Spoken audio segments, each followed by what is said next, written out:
स्मशान, कब्रिस्तान, स्कूल, आंगनवाड़ी या फिर ऐसे अनेकों मुद्दे हैं जिन पर जो आपका लोक प्रतिनिधि होता है, जिसे हम वार्ड के नाते नगर सेवक कहते हैं। फ़िलहाल इस वक्त मैं वडाला में मौजूद हूँ। कोरोना महामारी के चलते मौजूदा हालात बद से बदतर होते जा रहे हैं। हज़ारों लाखों की संख्या में लोग अपनी ज़िंदगी गंवा चुके हैं, जिसकी गिनती कर पाना मुश्किल होता जा रहा है। स्मशान में लकड़ी और कब्रिस्तान में जगह कम पड़ती नज़र आ रही है। कब्रिस्तान से ही जुड़ा एक मामला मुंबई के वडाला से सामने आया है, जहां वडाला में मौजूद एंटॉप हिल के विद्यालंकर कॉलेज के करीब मुस्लिम कब्रिस्तान की ज़मीन पर अवैध कब्जा किया गया है। यह ज़मीन साल 1991 में डीपी प्लान के तहत 4.8 ज़मीन मुस्लिम कब्रिस्तान के लिए आरक्षित यानी रिजर्व की गई थी, जिसे वहां से हटाकर शांतिनगर की खाड़ी वाली ज़मीन पर शिफ्ट कर दिया गया। आपको यह जानकर हैरानी होगी कि उस खाड़ी वाली ज़मीन पर हज़ारों की तादाद में मैंग्रोव्स है, जिसे हटाना नामुमकिन है। ऐसे हालात में वहाँ कब्रिस्तान तो बनने से रहा, जबकि कानूनन एक मैंग्रोव्स को नष्ट करना यानी मर्डर के समान होता है। तो फिर शासन प्रशासन इतनी बड़ी गलती कैसे कर सकता है? फ़िलहाल इस ज़मीन की कीमत प्रति 1 एकड़ 40 से 45 करोड़ और कुल 150 करोड़ से ज़्यादा का घोटाला यहाँ पर दिखाई दे रहा है। साफ तौर पर यकीनन इसमें कुछ अधिकारियों की मिली भगत होगी। सीधे सीधे विद्यालंकर कॉलेज को फ़ायदा पहुँचाया जा रहा है, जिसमें बीएमसी के कुछ अधिकारियों की सांठगांठ नज़र आ रही है। बीते 4 साल से वार्ड क्रमांक 179 कांग्रेस के स्थानिक नगर सेवक सुफियान मनु इस मामले की छानबीन कर रहे हैं, जिनके अथक प्रयासों का नतीजा है, जिसके चलते इतने बड़े भ्रष्टाचार का खुलासा हुआ है। गली मीडिया से अपनी खास मुलाकात में उन्होंने अब तक उनकी की गई मेहनत और इस मामले में हुए भ्रष्टाचार के सबूत सामने रखे। फिलहाल उनकी इस मेहनत से कब्रिस्तान कागज़ पर तो दिखाई दे रहा है, अब इसे ज़मीनी हकीकत में कितना वक्त लगेगा ये देखना होगा। साथ ही एक और एंटॉप हिल कब्रिस्तान के पुनर्विकास के लिए इनके अथक प्रयासों से 3,68,19,669 रुपये की निधि मंजूर की गई है, जिसमें एंटॉप हिल कब्रिस्तान में वज़ूखाना, मैयत के गुस्ल की जगह, कब्र की मिट्टी जैसे अनेकों काम अंजाम दिए जाएंगे। वडाला से सतीश कदम और कमलाकर सूर्यवंशी के साथ सैयद असलम, गली मीडिया, मुंबई। हमारे साथ कांग्रेस के सुफियान मौजूद हैं। हम उनसे जानने की कोशिश करेंगे कि यहाँ पर भी कहीं ना कहीं एक तरह से हमें जो नुक्कड़ की कहें या फिर गली की एक राजनीति देखने को मिल रही है। जिस तरीके से उन्होंने फॉलोअप लिया है यहाँ के वडाला कब्रिस्तान का, और उसके बाद कितनी उनको मेहनत लगी, और उसके साथ ही साथ एक और इश्यू उनके साथ जुड़ा हुआ है जिस पर आरोप प्रत्यारोप यहाँ पर देखने को मिल रहे हैं। तो हमारे साथ सुफियान जी मौजूद है, हम उनसे जानने की कोशिश करेंगे। सर, पूरा मामला क्या है? क्योंकि आप जिस तरीके से इस पर लेकर काम कर रहे हैं, वो खास करके मैं बात करूंगा वडाला कब्रिस्तान की, तो कितनी दिक्कत आई और आपको ऐसी ज़रूरत क्यों लगी? ये मुद्दा जो है 2016 का है। 2016 में जब डीपी 2034 का मतलब काम शुरू हुआ तो उस वक्त एक प्लानिंग कमेटी बनी थी। तो 2016 में तो मैं चुनकर नहीं आया था, तो उस प्लानिंग कमेटी ने कुछ सजेशन ऑब्जेक्शन दिए थे और कुछ जगहों को मतलब हटाया था। तो हमारे यहाँ पर विद्यालंकर कॉलेज है, उसके पास एक ज़मीन है, प्लॉट 147, 148 ये सारे प्लॉट है। उस प्लॉट के ऊपर 1991 के डीपी में कब्रिस्तान रिजर्व था। तो उस वक्त के जो लोक प्रतिनिधि थे उन्होंने बिल्कुल भी इसके ऊपर कोई आपत्ति नहीं जताई, उस वक्त बिल्कुल आवाज़ नहीं उठाया और बिल्कुल उसके ऊपर कोई बात नहीं की, और वो कब्रिस्तान की जगह जो है वो फॉर हायर एजुकेशन रिजर्व हो गई। मैं एक चीज़ आपको यहाँ पूछना चाहूँगा सर, जैसे कि आपने थोड़ी देर पहले कहा ऑन कैमरा कि जिस वक्त आपके सामने ये सब पूरा मामला आया उस वक्त आप नगर सेवक नहीं थे, तो आपको पता कैसे चला इस मामले में? मैं पता ऐसे चला कि 2017 में जब मैं चुनकर आया तो डीपी उस वक्त फाइनल स्टेज पर था। तो एज अ कॉर्पोरेटर डीपी की कॉपी मेरे पास में अप्रूवल के लिए आई, कॉर्पोरेशन के अंदर उसका जो है मतलब उस पर बहस होने वाली थी। तो लास्ट अमेंडमेंट के लिए नगर सेवक के पास में कॉर्पोरेशन में आती है। तो जब मैंने इस चीज़ को पढ़ा, मुझे मेरी नज़र से ये चीज़ गुजरी कि इतना बड़ा धोखा हो रहा है और इतनी बड़ी ज़मीन एक प्राइवेट कॉलेज को दी जा रही है, वो भी कब्रिस्तान की ज़मीन। तो I am the only one, कोई फ़ख्र की बात नहीं है, और ये सारी चीज़ें दस्तावेज़ में। पहले मैं आपको समझाऊं कि कौन सी ज़मीन थी और कौन सी ज़मीन दे रहे थे। ये ज़मीन विद्यालंकर कॉलेज की ज़मीन है, करंट पोजीशन है। ये पोजीशन की ज़मीन कब्रिस्तान के लिए 1991 की डीपी में रिजर्व थी। इसको 2016 में प्लानिंग कमेटी ने कैंसिल किया ठीक है, और उसके बदले में हमको ये ज़मीन दी शांति नगर में कि जिसकी ये कंडीशन है कि यहाँ पे पूरे मैंग्रोव्स है, टाटा की हाई वोल्टेज टावर है, वायर गए हुए हैं, यहाँ पे अगले 50 सालों में 100 सालों में कभी कब्रिस्तान नहीं बन सकता। मैंग्रोव्स आपने जिक्र किया तो ये प्रशासन की ओर से आपको अलर्ट बताया गया है कि हाँ, ये पेपर में है, प्रशासन के पेपर में है, प्रशासन के पेपर में यहाँ कब्रिस्तान अलॉट किया गया। 2017 में मैं चुन के आता हूँ और जब ये चीज़ मेरे सामने आती है तो I am the only one, कोई फ़ख्र के लिए नहीं कह रहा हूँ, लेकिन ये चीज़ें आवाम तक जानी ज़रूरी है, उसके लिए कह रहा हूँ कि मैं पहला बंदा था और अकेला बंदा था जिसने इसके ऊपर आपत्ति उठाई और ऑफिशियल अमेंडमेंट मूव किया।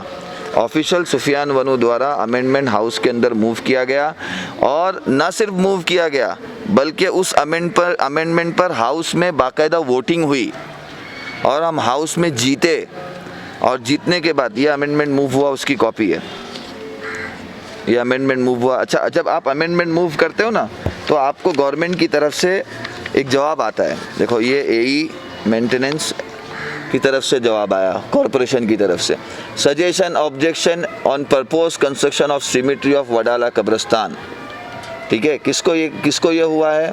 लोकल काउंसिलर श्री सुफियान नियाज अहमद वनू letter so and so with reference to above subjected matter, local councillor Sufyan Niyaz Ahmed Wanu has been submitted suggestion objection for construction। मतलब ये उनकी तरफ से उत्तर आया, जो उनका जवाब आया, समझे, ये उत्तर की कॉपी है।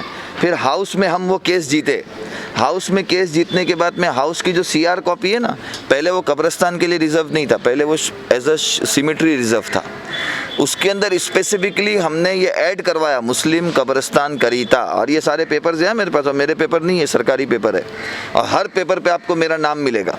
देखो ये म्युनिसिपल आर्किटेक्ट का पेपर है कि जब मंजूरी के बाद में जब जाता है आखिरी दर्जे में लैंड क्लियरेंस के लिए, तो भी ये म्युनिसिपल आर्किटेक्ट के पास में गया 29 November 2017, purpose Muslim cemetery CTS number so and so. ठीक है, और किसका परपोज है? सुफियान नियाज अहमद वनू म्युनिसिपल काउंसिलर। ठीक है, और ये किसने लिखा है? म्युनिसिपल आर्किटेक्ट, कि इसके ये पेपर जमा करो, इसको क्लियरेंस दो। ठीक है, तो ये सब सरकारी पेपर है जिस पे बाकायदा मेरे नाम है। देखो ये मेयर का अप्रूवल है, ये उस वक्त के मेयर थे। 2014-2034 प्रस्तावित विकास आराखड़ा, ये किसको कॉल हुआ है? सुफियान वनू नियाज अहमद वनू नगर सेवक मुंबई हाँच्याकडे प्राप्त झालेले, समझे, मतलब हम मेरी तरफ से दिया हुआ अमेंडमेंट प्रस्ताव कि भई ये जो कब्रिस्तान की जगह आप दे रहे हो उसको रद्द करो, उसके ऊपर मेयर का अप्रूवल। इसी तरीके से मेरे पास कमिश्नर का भी अप्रूवल है, परवीन परदेसी साहब जिस वक्त अप्रूवल होकर आया 2018 में वो थे, उनका भी अप्रूवल है। यानी कि एक तरह से हाउस से लेकर के आप हर एडमिनिस्ट्रेशन के डिपार्टमेंट में अभी तो इस बात को, इस मुद्दे को उठा चुके हो। हाउस में मंजूर होता है, रात में 2:30 बजे हाउस में मंजूर होता है। हाउस में मंजूर होने के बाद में आपको मालूम है मुंबई महानगर पालिका से जो भी प्रस्ताव मंजूर होता है उसको अर्बन डेवलपमेंट की मान्यता ज़रूर होती है। अर्बन डेवलपमेंट में मैंने फॉलो किया उस वक्त, और अर्बन डेवलपमेंट में फॉलो करने के बाद में अर्बन डेवलपमेंट से देखो ये GR निकला, ये 8 मई 2018 का GR है। ठीक है, इस पर भी मेरा नाम है, अमेंडमेंट मूव बाय सुफियान वनू, ये महाराष्ट्र शासन का GR है, और इसमें उन्होंने ये पुराना जो उन्होंने नया प्रस्ताव दिया था कि भाई वो मैंग्रोव्स की जगह पे डालो, उसको क्लोज कर दिया और ख़त्म किया। मेरा जो प्रस्ताव था उसको बाकी रखा। यानी एक तरह से टाइटल क्लियरेंस भी अगर हम देखते हैं तो टाइटल पर भी जो पहले जो प्रस्ताव रखा गया था वही नाम बताया जा रहा है, तो टाइटल किसके नाम पर है? टाइटल अभी फिलहाल जो है वो टाइटल है अर्बन डेवलपमेंट, जिसके अंडर में मुंबई महानगर पालिका आती है, उसके तहत में हेल्थ डिपार्टमेंट होता है, PHD पब्लिक हेल्थ डिपार्टमेंट, अभी फ़िलहाल उसकी जगह है, उस पर CS नंबर के ऊपर उसका नाम है, वो भी पेपर मेरे पास में है, मैं आपको उसकी कॉपी भी देता हूँ। ठीक है, तो वो अभी उसके नाम पे है। ज़मीन पर कब्रिस्तान अल्हम्दुलिल्लाह कागज़ की कार्रवाई के एतबार से हम लोग 100% वापस ला चुके हैं। जो कब्रिस्तान 2016 में हमारे हाथ से चला गया था, अल्हम्दुलिल्लाह कागज़ी कार्रवाई में हम उसको वापस ला चुके हैं। अब कागज़ी कार्रवाई में वापस आने के बाद होता है उसके ऊपर इनलीगल कब्ज़ा हटाना और उसके ऊपर कब्रिस्तान बनाकर लोगों के लिए उसको वक्फ करना। उसके लिए वक्फ कमेटी में मेरा पॉइंट ऑफ ऑर्डर है, पिछले 1.5 साल से चल रहा है, मंथली हियरिंग होती है। मैं पिटिशनर हूँ, फर्स्ट पार्टी हूँ मैं, जिस सुफियान वनू पे इल्ज़ाम लगा रहे हैं ना, कब्रिस्तान को लेके क्वेश्चन मार्क खड़ा कर रहे हैं, वो वक्फ कमेटी में आज भी पिटिशनर है, फर्स्ट पार्टी है, पॉइंट ऑफ ऑर्डर चल रहा है। विद्यालंकर ने इतने साल वो जगह जो है फ्री में यूज़ की, लॉ एंड रेवेन्यू में सेकंड केस मेरा पॉइंट ऑफ ऑर्डर चल रहा है जिसमें फर्स्ट पार्टी पिटिशनर हूँ मैं। समझे। ये देखो उसका पेपर है यहाँ पे, फर्स्ट पार्टी पिटिशनर उसके अंदर कि भाई इतने साल विद्यालंकर ने वो जगह फ्री में यूज़ की, इसके लिए उसके ऊपर जो है कागजी कार्रवाई की जाए और उससे जितने साल उसने जगह यूज़ की उसके लिए उससे उसका किराया वसूला जाए। दोनों केस वक्फ कमेटी में भी लड़ रहा हूँ, रेवेन्यू में भी लड़ रहा हूँ। हमारे कुछ भाई अबरार भाई वगैरह कोर्ट में गए अभी हाई कोर्ट में पिछले हफ्ते, उनसे पूछिए आप कि उनको इस कब्रिस्तान के ताल्लुक से सारे पेपर किसने उपलब्ध करा के दिए, किसने गाइड किया। वही सुफियान वनू जिसकी नीयत के ऊपर आप लोग कुछ लोग, मैं सब नहीं कहता हूँ, कुछ लोग सवाल या निशान खड़ा कर रहे हैं। वो भी जानता हूँ चुनाव है हमारे यहाँ पे, बात थोड़ी सख्त है, लेकिन अभी मैं इस मसले को असल में मीडिया पे नहीं लाना चाहता था। मसला ये है कि ये मेरे खुदा का मसला था। मैं चाहता था मेरे से ये काम अगर हो जाए तो मेरे लिए एक बड़ा आखिरत का ज़रिया सबब बनेगा, इसके लिए मैं कोशिश कर रहा था। लेकिन हमारे यहाँ पे कुछ चीज़ें ऐसी होती है ना कि चुनाव से पहले कुछ लोगों को, अभी महानगर पालिका का चुनाव है, 2017 के चुनाव से भी 6 महीना पहले कुछ लोगों को कब्रिस्तान याद आया था। 4 साल चुप थे, 4 साल गायब थे। अब 2022 का चुनाव आ रहा है कॉरपोरेशन का, तो फिर जो है उनको कब्रिस्तान याद आ रहा है। तो चुनाव से ठीक 6 महीना पहले उन लोगों को कब्रिस्तान याद आता है और 4 साल वो बताए ना, मेरे पास तो 4 साल के पेपर है। ये देखिए, ये 2017 का डेट है, अभी गवर्नमेंट का पेपर है जिस पे मेरा नाम है। ये पिछले 4 साल का एक पेपर बता दे जो आमदार साहब लेके घूम रहे हैं ना। मैं तो 2016 में आमदार नहीं था या नगर सेवक नहीं था, वो आमदार थे। एज अ प्लानिंग कमेटी के जो सजेशन ऑब्जेक्शन थे, आमदार के पास भी उसके अप्रूवल के लिए जाते हैं, उसके दिखाने के लिए जाते हैं। वो एक लेटर बता दें कि उन्होंने उस वक्त ऑब्जेक्शन उठाया हो, वो एक पेपर बता दें कि उन्होंने हाउस के अंदर, असेंबली के अंदर इस मुद्दे को उठाया हो। कहीं जाना और एक अपने लेटर हेड के ऊपर एक प्रस्ताव लिखकर, अपील लिखकर, डिमांड लिखकर 4 आदमी को ले जाकर खाली फ़ोटो खींच लेना बहुत आसान है। फॉलोअप जरूरी है इसके लिए। फॉलोअप करना, पाठ पुरावा करना, उसके लिए लड़ना, उसके लिए आवाज़ उठाना, उसके लिए मतलब सारी चीज़ें करना, ये चीज़ें मैं नहीं कह रहा हूँ, ये सरकारी पेपर कह रहे हैं। ये पूरी एक फाइल तो मेरे पास ऑफिस में पड़ी हुई है 100 पेज की, और इसमें सरकारी पेपर है, समझे। तो कहीं ये चुनाव की बाद में जब चुनाव आता है ना, तो ऐसे जानबूझ के ऐसे मुद्दे उठाए जाते हैं। खासतौर पे भाजपा तो अब किस तरीके से चुनाव लड़ने वाली है आपको पता है। अब उनको एक सीट कीमत है, अब वो सीट को किस तरह तोड़ेंगे। अब उनको मालूम है कि काम पे तो कहीं वो उंगली नहीं रख सकते। अल्हम्दुलिल्लाह इतना काम किया, अल्लाह का शुक्र है कि भाई काम पे उंगली नहीं रख सकते। तो भाई किसी तरीके से कुछ ऐसे सेंटीमेंट के मुद्दे उठाए जाए जिससे सेंटीमेंट के नाम पे और कहीं ना कहीं किसी को शक के दायरे में लाकर कहीं वोट का बंटवारा किया जाए। ये सारा षड्यंत्र उसके लिए रचा गया।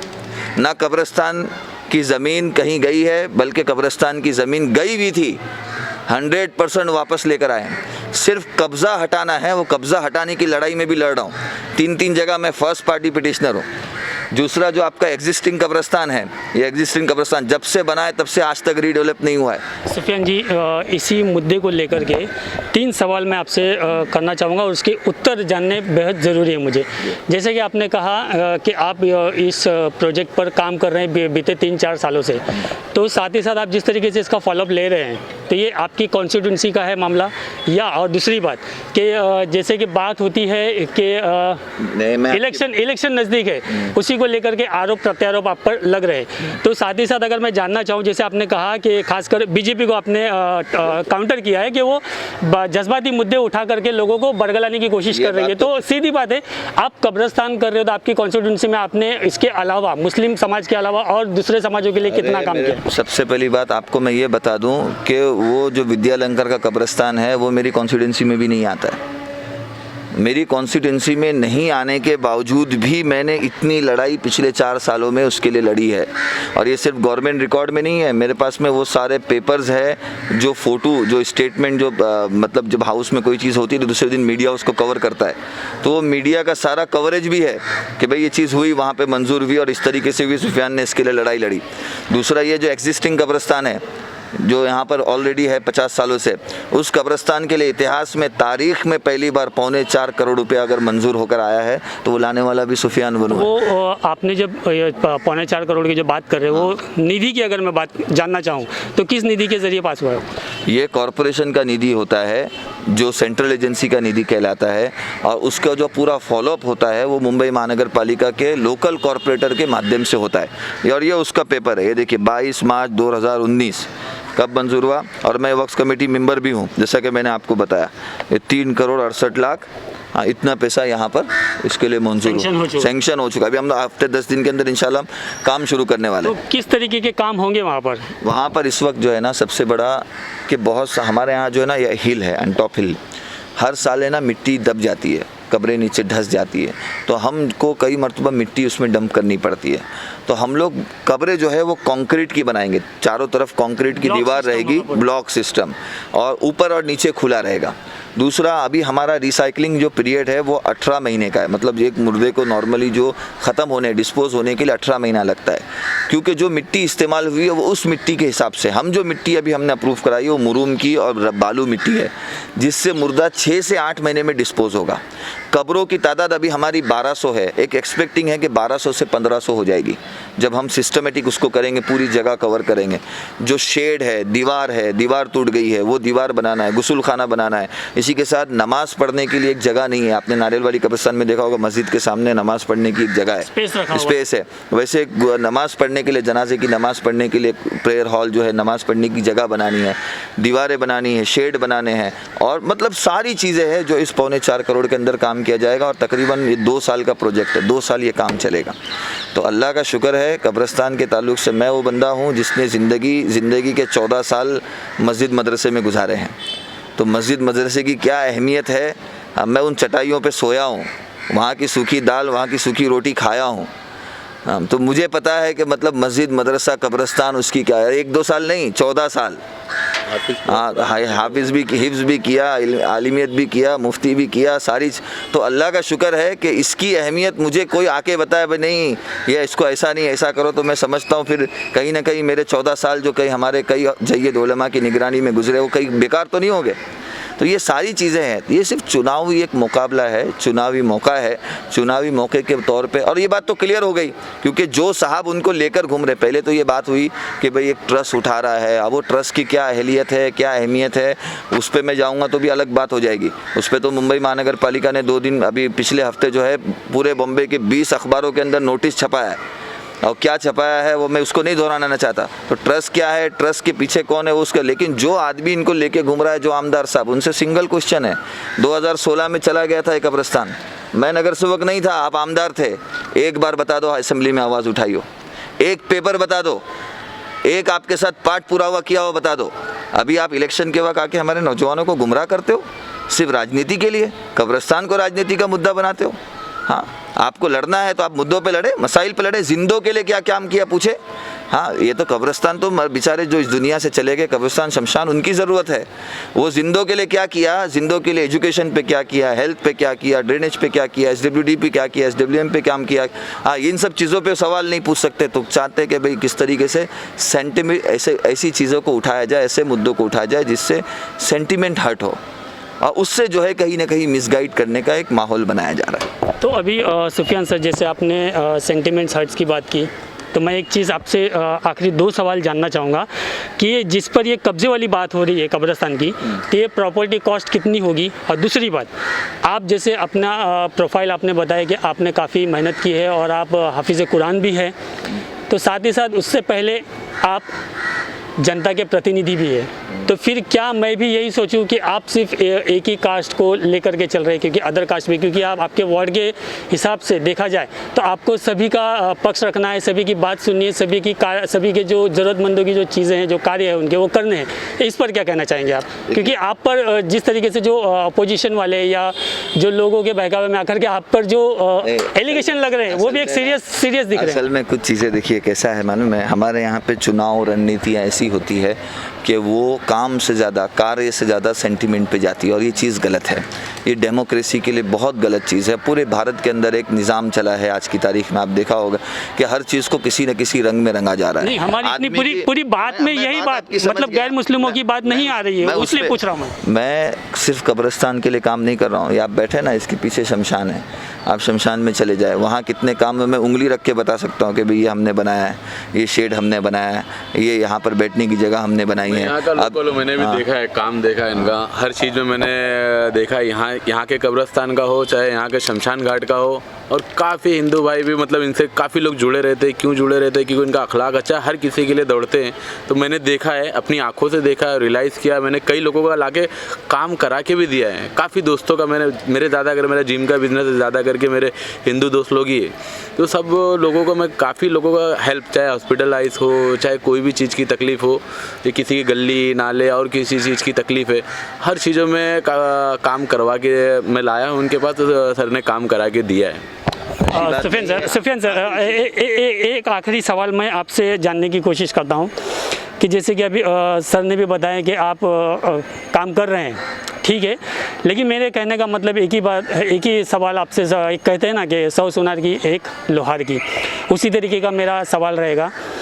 आप जिस तरीके से जिन मसलों पे काम कर रहे हैं, ठीक है, तो एक तरह से एक रिलीजियस को फॉलो, एक मैं बता रहा हूँ क्योंकि ऐसे सवाल उठेंगे और ये मेरा फ़र्ज़ बनता है कि मैं आपसे इन सवालों के जवाब लूँ, और ये खासकर ज़रूरी भी, मेरा फ़र्ज़ भी है। मैं बोलता हूँ तो उस पर आप क्या कहेंगे? क्योंकि आप अगर हम बात करते हैं जैसे कि उसके ऊपर कब्ज़ा हुआ है, आप खुद एक नगर सेवक है, अगर इलीगली अगर किसी चीज़ पे कब्ज़ा होता है तो BMC वाले वहाँ तुरंत पहुँच जाते हैं डेमोलिशन के लिए, एक साधारण कंप्लेंट पे।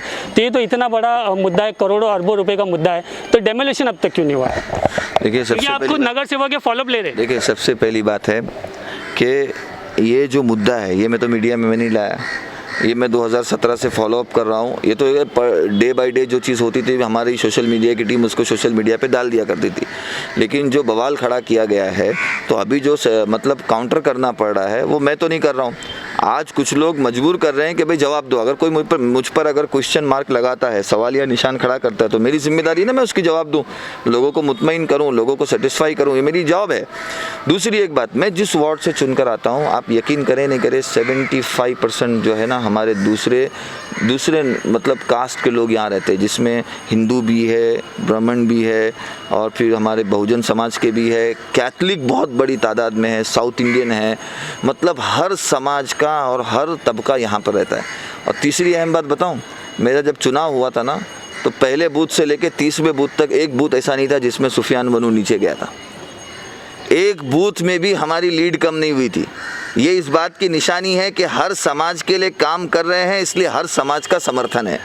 ऐसा नहीं है कि सिर्फ एक पॉकेट से वोट मिला, जहाँ पर मुस्लिम समाज है वहाँ पर वोट मिला, हाँ, बल्कि जहाँ पर 75% ऐसा इलाका जहाँ पर नॉन मुस्लिम रहते हो, जिसमें क्रिश्चियन, बुद्ध, फिर ब्राह्मण और सारे मराठी और दलित सारे भाई रहते हो, समझे। और वहाँ पे पहले बूथ से लेके 30वें बूथ तक लीड में रहना, एक बूथ में भी लीड से नीचे नहीं जाना, ये इस बात को दर्शाता है कि सारे समाज के लिए काम हो रहा है, और सारे समाज के लिए काम हो रहा है, इसलिए सारे समाज का समर्थन है।